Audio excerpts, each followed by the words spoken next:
Welcome to the Art and Science of Complex Sales, proudly presented by Membrane. This podcast is your gateway to mastering the craft of modern selling.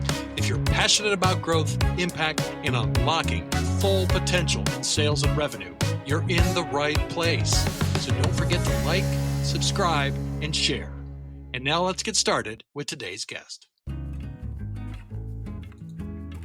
Today we are getting in with Matt Sucha. Matt is author of The Hidden Yes and expert in consumer psychology and behavioral science, and has really worked hard to apply it to sales. Awesome conversation. I learn a ton every single time I talk to him. So let's dive in with Matt. Today we are getting in with Matt Sucha. Matt is author of The Hidden Yes and expert in consumer psychology and behavioral science, and has really worked hard to apply it to sales.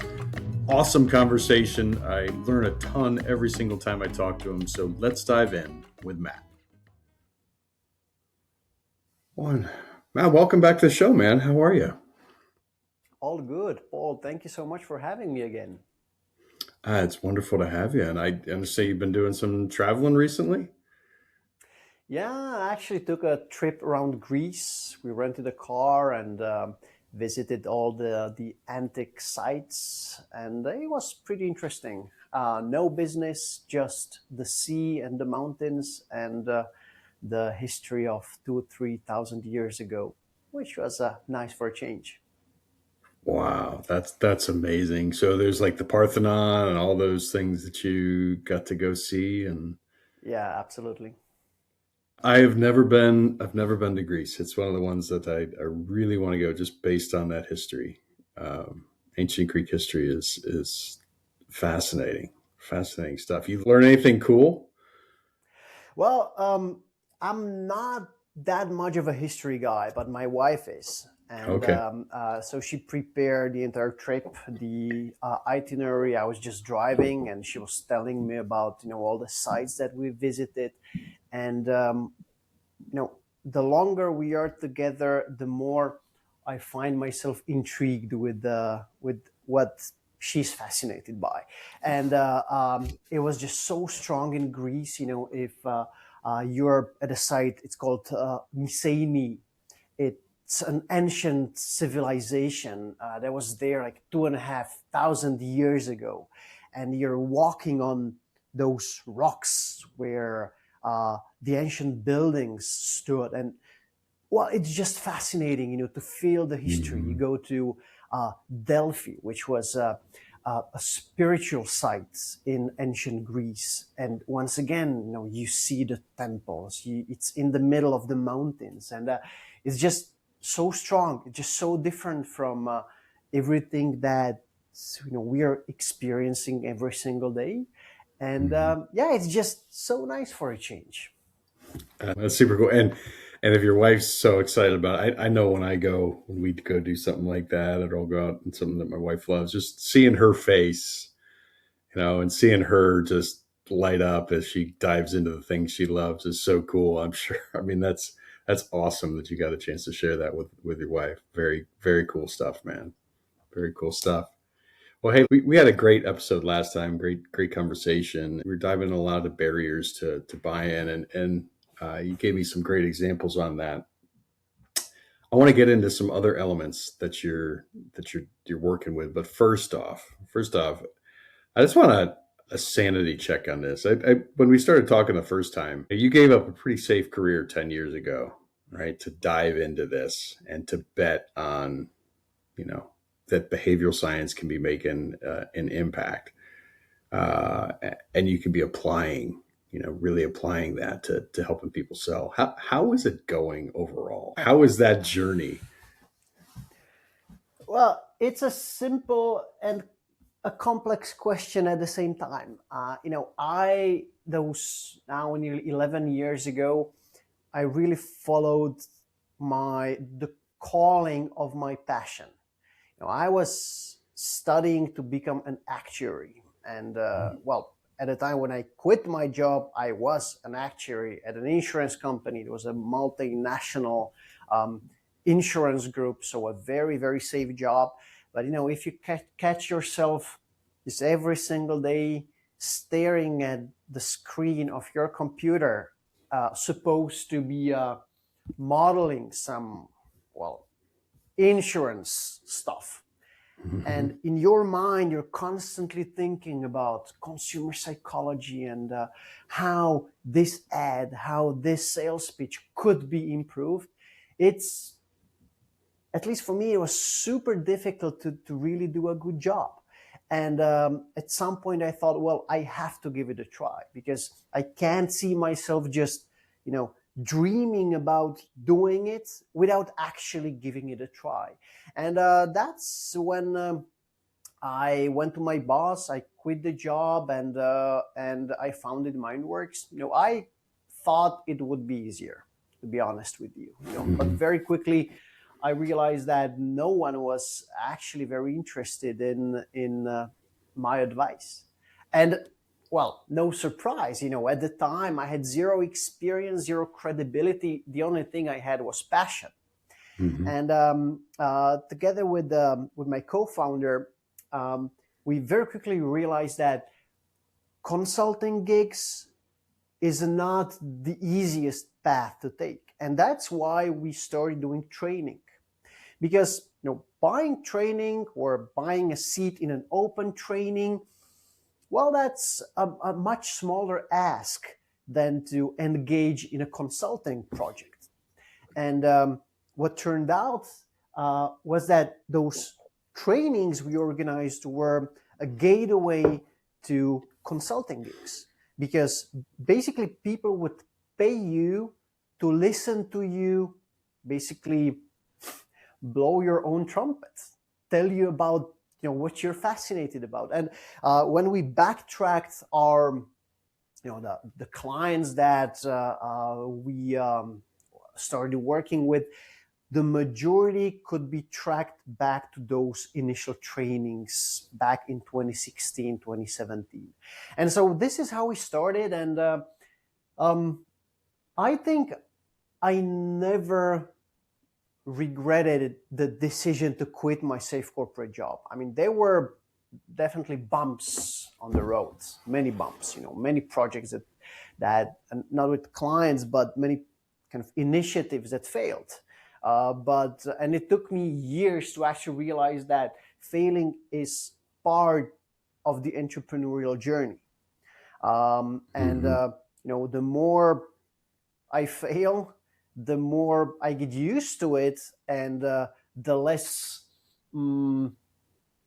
destroyed I'm by it. I just nowadays I try to teach this attitude to my team as well. That just let's try it and let's see. Fail fast. So let's give it a try. We have a great idea, so let's put it out there in front of real customers and see if it resonates. If it doesn't, well, we'll close it down and we'll move on to something else. So it has been all in all a fascinating journey. I'm super happy I took. We're doing really good, and to me, it's a proof that following your passion is the way forward. That often money will come if you do stuff long enough and at a high enough level. So that has been my journey in a nutshell. If there's one thing that you would have known 10 years ago that you, when starting it, that now that you would have told yourself then, or 11 years ago now, what would it be? Well, that's a good one. Two things immediately come to mind.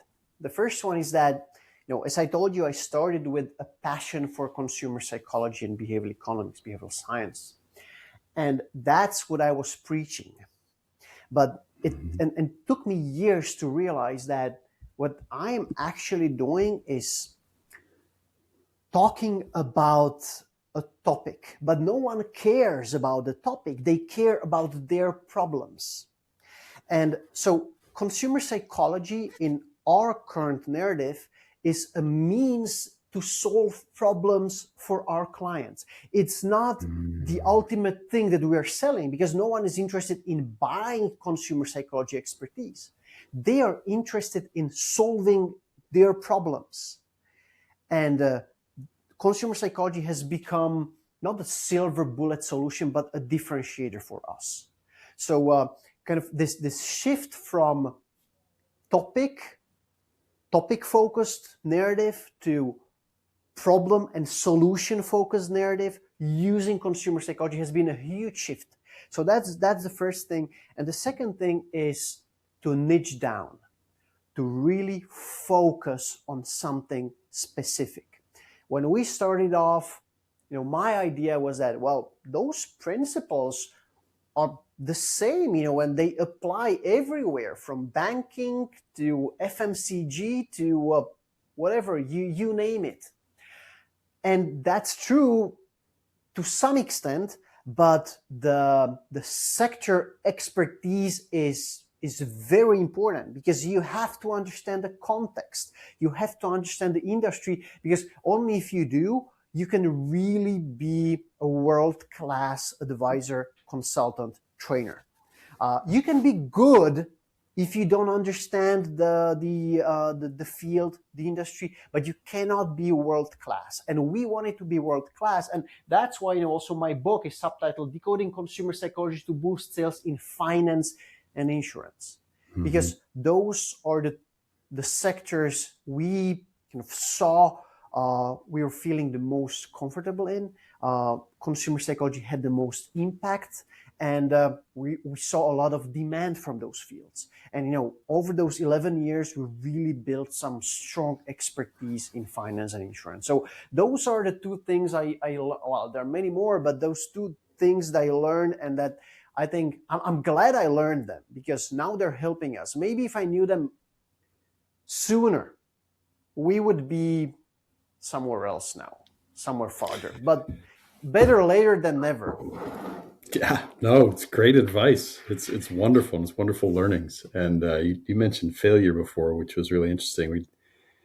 It's our big 250th anniversary here in the U.S., and a lot of historical things being brought up during that time. And one of our best presidents is a guy by the name of Abraham Lincoln. And there's a plaque that I saw that lists not his successes, but his failures. And it was awesome. I'd seen it before, and it's just like brought up to me. But this guy had failed massively, a ton in his life, but he had made the decision early on to just simply learn from it, and he ended up becoming, the president that ends slavery in the U.S. and all those things. So it's that mentality is really hard for a lot of people to grasp and push through, is to just say, okay, let's just freaking run. The faster we fail, the better we can ultimately be, as long as we're not doing it twice in a row. All right. Thank you for indulging me on that, because I love the history of entrepreneurship. I love the lessons that people learn, and I think just sharing those is hugely helpful to everybody.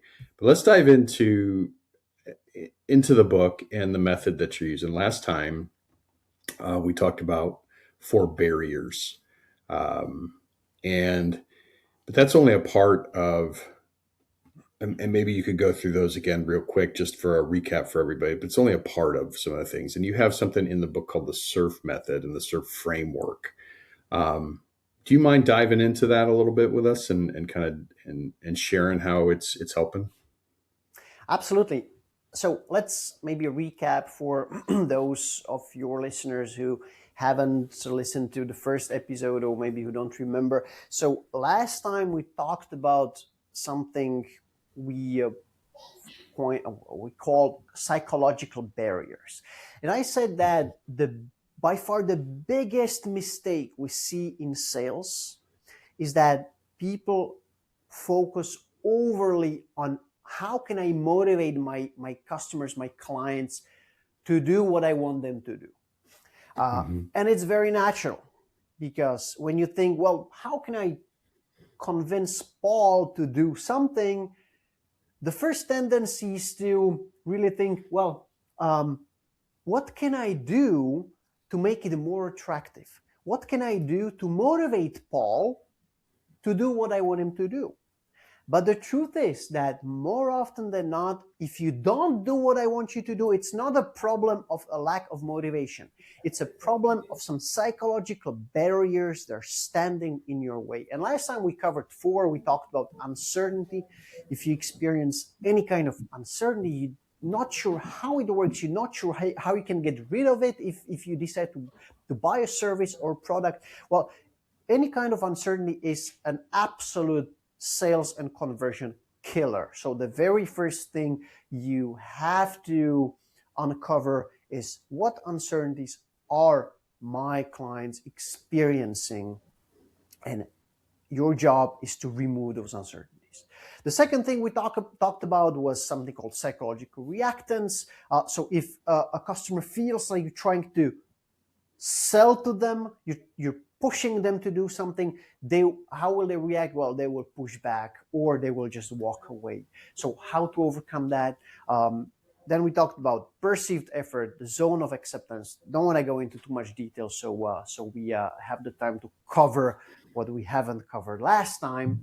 And as you said, yeah, the book talks about the barriers. That's the first third of the book, and the barriers are a central pillar of our SERV method.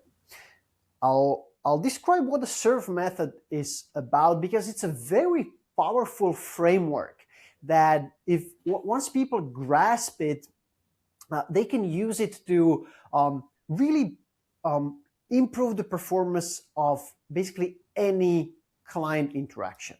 If it's a phone call, if it's an email, if it's a face-to-face meeting, if it's a presentation, you can use it basically to improve any customer interaction. But before we do that, let me spend a few minutes on something we call motivators. Because in our efforts to persuade, to convince someone to do something, the barriers are the most important part, but of course you have to play around with increasing the attractiveness of it, the boosting motivation. But very often, and this is the second fundamental mistake, we think of motivation in a twisted way, because motivation is very subjective. It's very kind of emotional. And at the same time, the two tools we usually use to boost the attractiveness of something is price, so reducing price, and adding rational benefits on top. So we have something that's very much, research shows that up to 90% of our purchase decisions happen subconsciously. So we could say irrationally. Mm-hmm. And at the same time, we use the rational tools to increase the motivation. So there's this mismatch, And so are there any other tools, maybe more powerful tools we can employ to increase the attractiveness of something? And the answer is yes. And those tools are just so much simpler than giving discounts and adding more benefits, because they are solely in the realm of how we communicate. Let me give you a few examples. Let's start with a simple one. We did this with an insurance company. They went through a training, and one of the things they learned is something called defaults. And we told them, well, when you're selling insurance coverages, let's say you have your main life insurance and then you want to cross-sell some insurance riders, then the usual way how you communicate it, how you sell it is, well, Paul, let's have a look at this package of insurance coverages, and let's discuss which ones would fit your specific situation. So basically, you're choosing from a pool of riders, and we taught them, well, just turn it upside down and just change the question into something like this. Well, Paul, here's a package of 9 different insurance coverages. Let's have a look at those that are not relevant for you at this specific moment. So the only thing we did was that we switched it from choose those that are relevant to choose those that are not relevant. They reported that on average they're selling more riders. We see it in different experiments we did. I love doing these experiments also in the book, where I split people into 2 groups, and I tell one group, well, imagine you're going to you want to get pizza for dinner, so here it's a pizza place where you start with a basic pizza, just a tomato base and cheese, and you can choose from a list of 14 ingredients which ones you want to put on top of this basic pizza. On average, people end up with roughly 2.6 ingredients. The second group, I ask them, well, you want to get pizza for dinner, you go to this special place, and this is how it works. You start with the fully loaded pizza with a tomato and cheese base and 14 ingredients. Choose which ingredients you want to remove from your pizza. On average, the second group ends up with 6.2 ingredients, I guess. So it's nearly 150% increase in the number of ingredients, and therefore in the price of the pizza, just by changing the framing from choosing to removing. And this is how you can just be so much more effective, because you wouldn't achieve this if you gave discounts. Well, maybe you would, but it would cost you margins. Isn't it just so much simpler to switch around a simple question? It absolutely is. And so this is what I call the power of context, because context, maybe we mentioned it last time, is your super weapon. You can use context to shape your clients, your customers' perspectives, perceptions, and therefore how they perceive your services, your products, how attractive they perceive it, without touching the actual product, without touching the price, just how you frame the communication. And in my book, I talk about 4 key motivators, which is loss aversion, the fact that if you talk in terms of what you can gain if you decide to buy a product, to buy a service, if you reframe it into what you can lose or what you're missing out on if you don't get the product, don't get the service, it can be much more effective. Then there are these defaults. Then there is anchoring.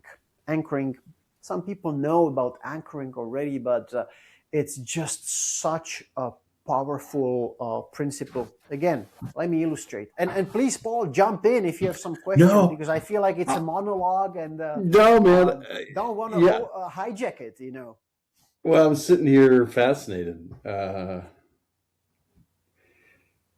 specifically around the removal, like that the pizza experiment, right? That's awesome. I mean, and so how many organizations do you see actually being able to?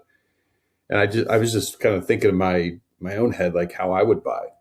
Yeah, if I'm being asked, if I'm given a list of all the agreements and I'm saying, oh, I don't want that one, that one, that one, that one, that one, that one, that one, I'll just take everything that's left. That's kind of I'd end up probably with five or six ingredients, because I love a lot of different foods.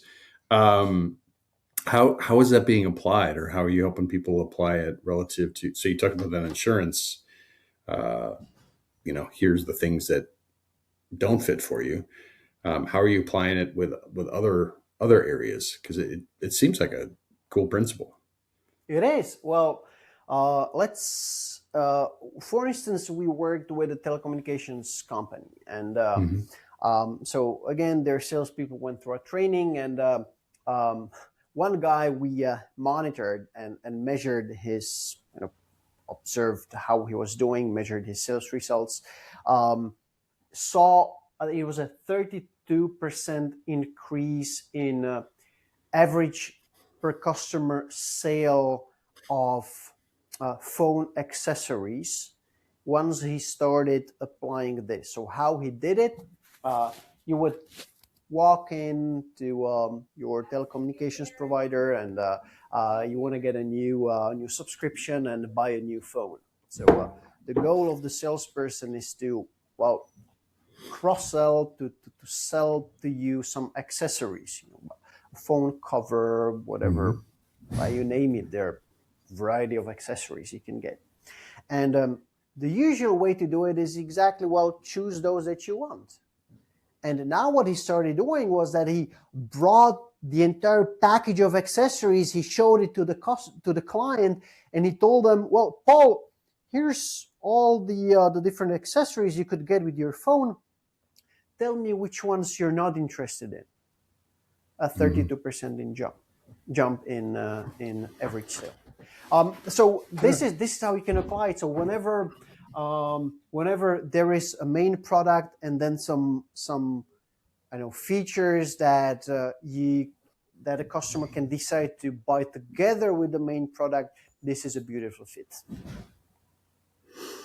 It's showing the gold package and then helping people whittle it down. The biggest gift that we can give customers is the gift of decision instead of indecision. So, I mean, it's like help them start making decisions, right? And sometimes it's a lot easier to make that decision if I don't want this, this, and this, and this right now, instead of I want. I mean, you look at how a lot of us choose movies these days. You go onto Netflix and you have all the lists, and it's like, I don't want to watch that. I don't want to watch that. I don't want to watch that. I don't want to watch that. Okay, I'll watch that.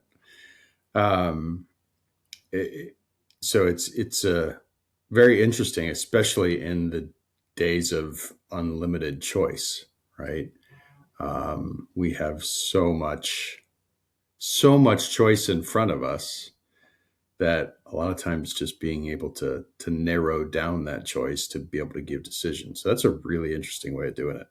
Really interesting way of doing it. Why this thing works is that the reframing of the question, what you want versus what you don't want, basically implicitly it's asking a very different thing. So if I ask you, so which of the accessories you want, it's as if I were asking you, well, Paul, which ones will you certainly need?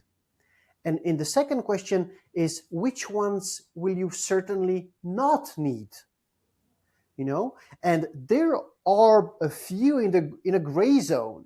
They're neither I will certainly need them, neither I certainly won't need them. So they're like, well, yeah, I might well get them. They might be useful, but well, not necessarily.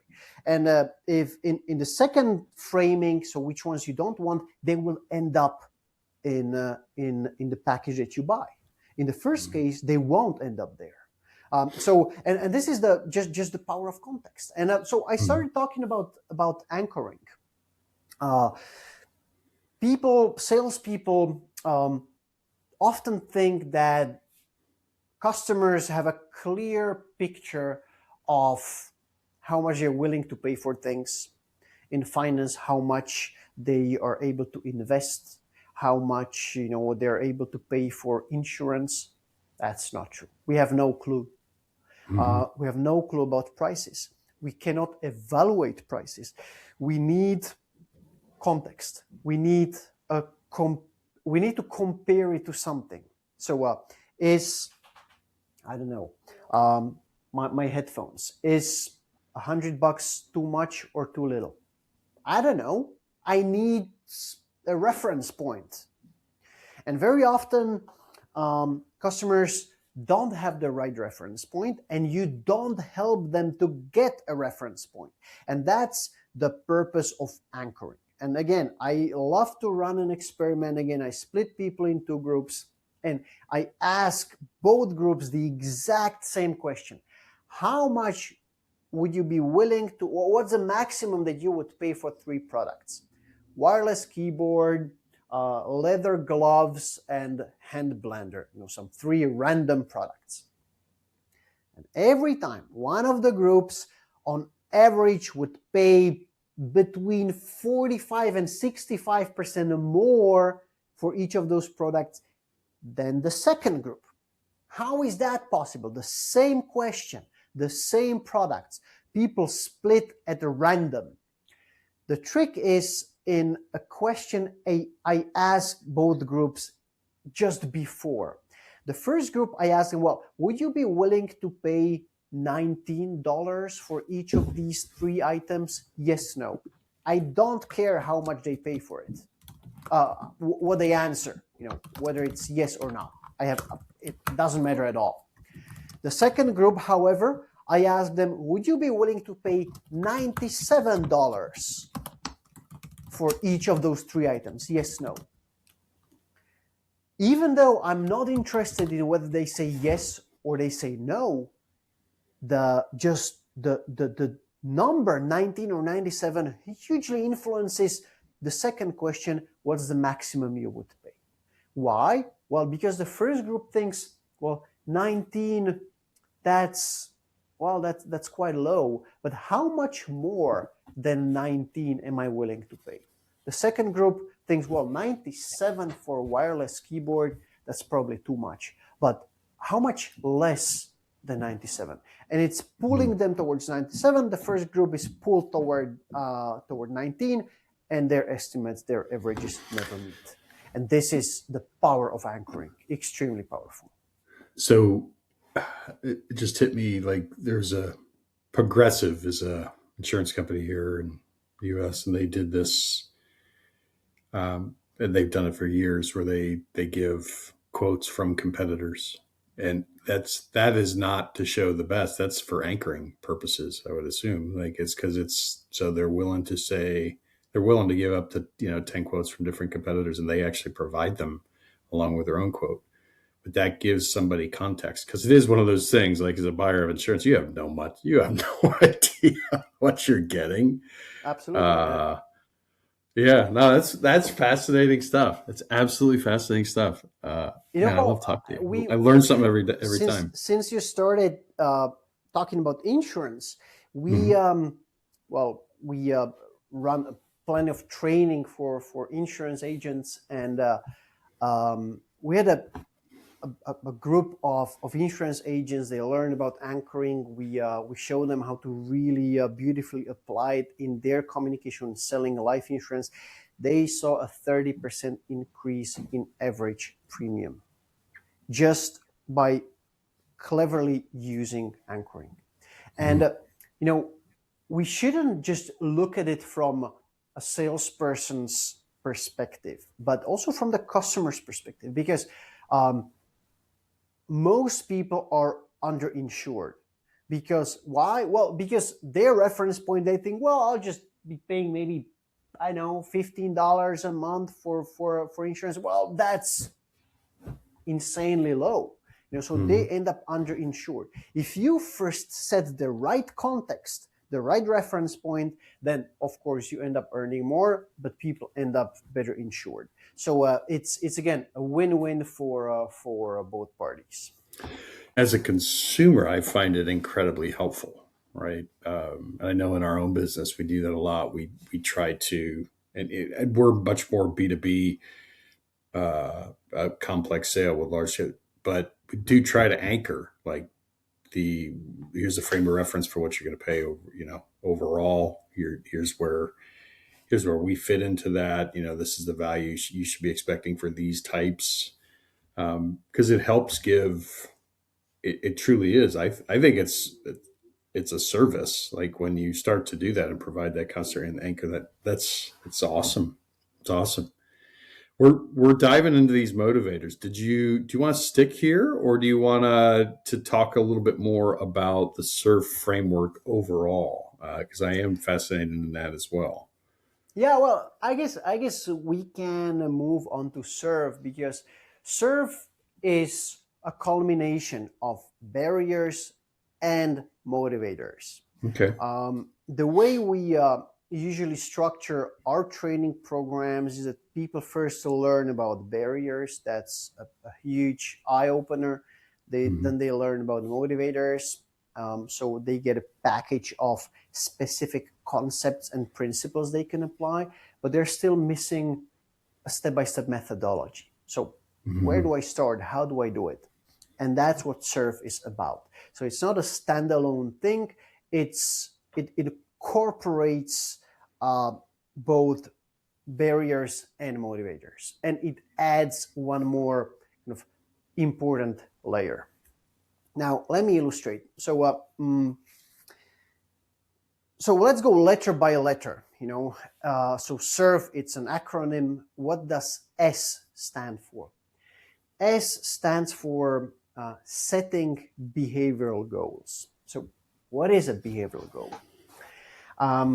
Very often when salespeople try to improve the effectiveness of, say, their face-to-face interactions, let's take that for as an example. Or let's take a phone call. That'll be even better. So they want to improve their calls. A cold call I make to a prospect, and usually when it doesn't perform the way they want it to perform, they immediately jump to solutions, to ideas. Well, what if I just improve this? What if I just tweaked the opening sentence? What if they jump to solutions, and here's the problem. If you start designing solutions without first being clear about what you're trying to achieve, well, those solutions will fall flat. Now, what does it mean to be clear about what I'm trying to achieve? The one thing that you have at your disposal in a phone call is communication. That's the only thing you have at your disposal. And with communication, you can only change three things. How the person on the other side feels, what they think, and what they do. And this is your starting point. So again, let's take this phone call. So what you have to do is that you first have to split the phone call into, say, 4, 5, 6 different stages. The first one will, of course, be the opening sentence, the introduction.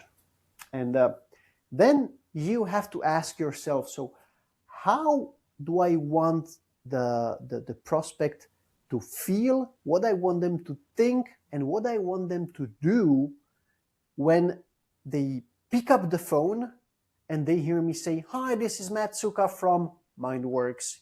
I'm calling regarding XYZ. What do I want them to think, feel, and do?" Once you're clear about it, and that's a very tough question, because nearly no one ever thinks about it. We think, well, we want to convert them. We want to get them to I don't know, a Zoom call, or we want them to visit our branch. And you don't think about these behavioral goals. So what I want them to think, feel, and do at each stage. Once you're clear about that, then you have to ask yourself the question, why not? What are the barriers why those people, those prospects, will not think, feel, and do what you have just defined? And so here's where the barriers come on stage again. So that's you, as you uncover the barriers or remove the barriers before I start to, I start thinking about how to make it more attractive and things like that. I first have to understand the barriers, remove the barriers, and only at the very end will I focus on motivation. That's F, focus on motivation. So SURF basically gives you a step-by-step framework how to improve any customer interaction. And so we are specific, and so I like to give very specific examples. And that's why I started with a phone call, because also in my book, I describe into a lot of detail a case study we did for a bank. And the goal was to improve the effectiveness, the conversion of a retention phone call. So you would ask for early repayment of your loan, and the retention department picks up the phone and they call you, well, Paul, please stay with us, don't repay your loan, and so on. Well, of course, their success rate was very low.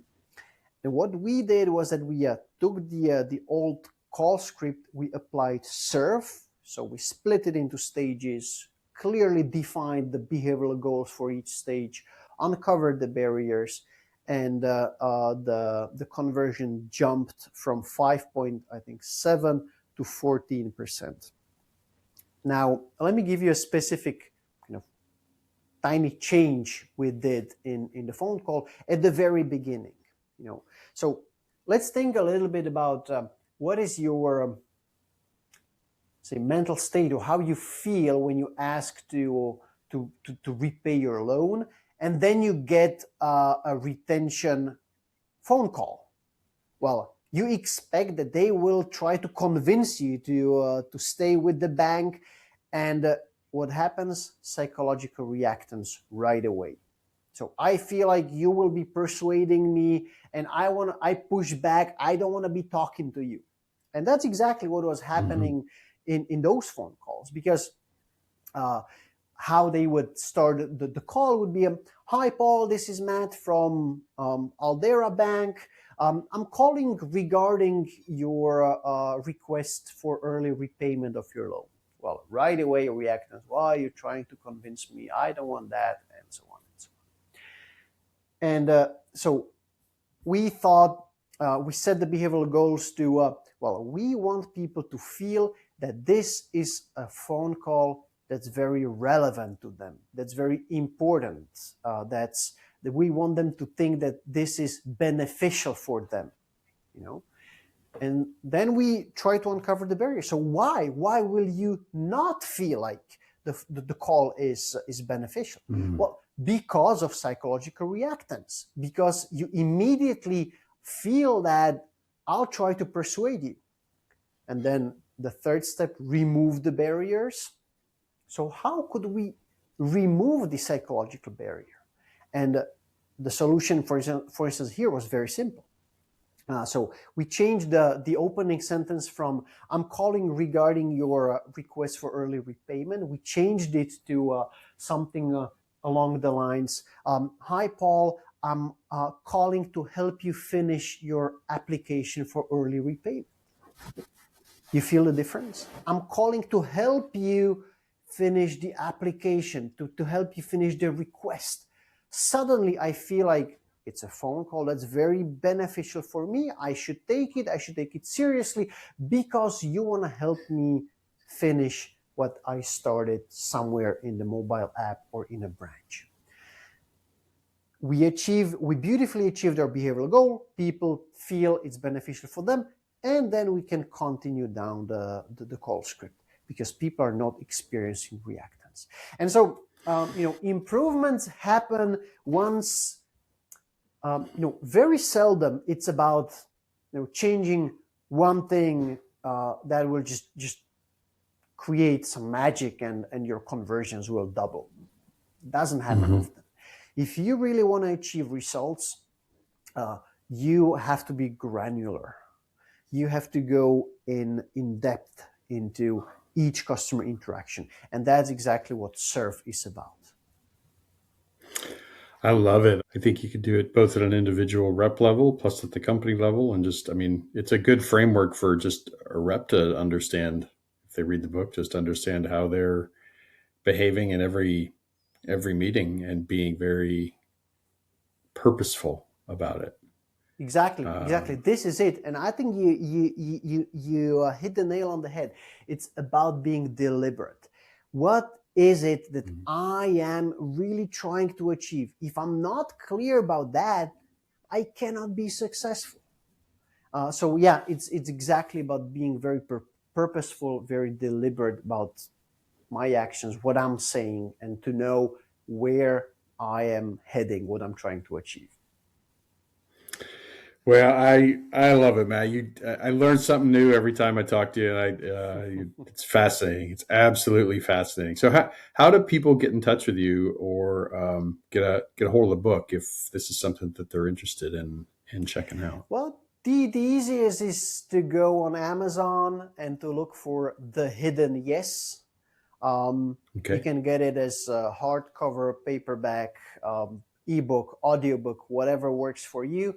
And to get in touch with me, probably the easiest is to go on LinkedIn and look me up. It's Matt, Matt, Sucha, Sucha.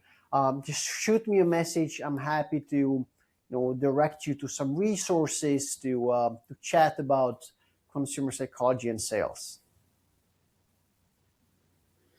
Awesome, awesome. And people take him up on that. Reach out. The book's awesome. And the one thing, maybe you should get another.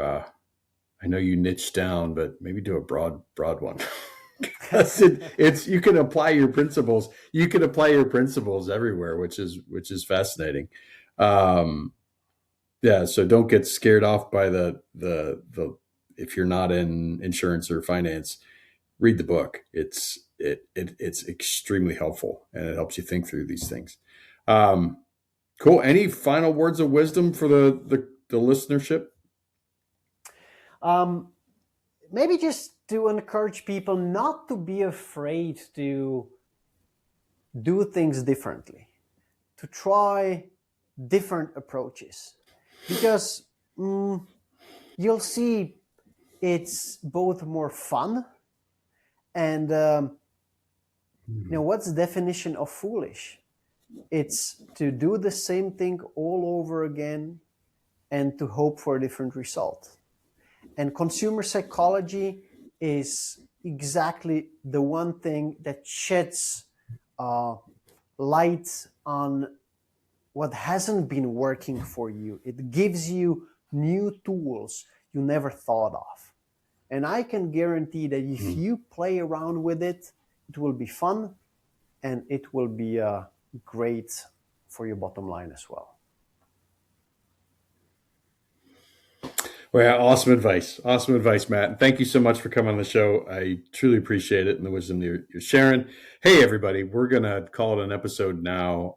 As always, make sure you're doing all the things, the liking, the subscribing, the sharing. Make sure you're getting in touch with Matt and read the book. It's fascinating stuff and helps you on, like I said, that very purposeful level. It helps you think about things a little bit differently, and a lot of the stuff that we gloss over in B2B sales.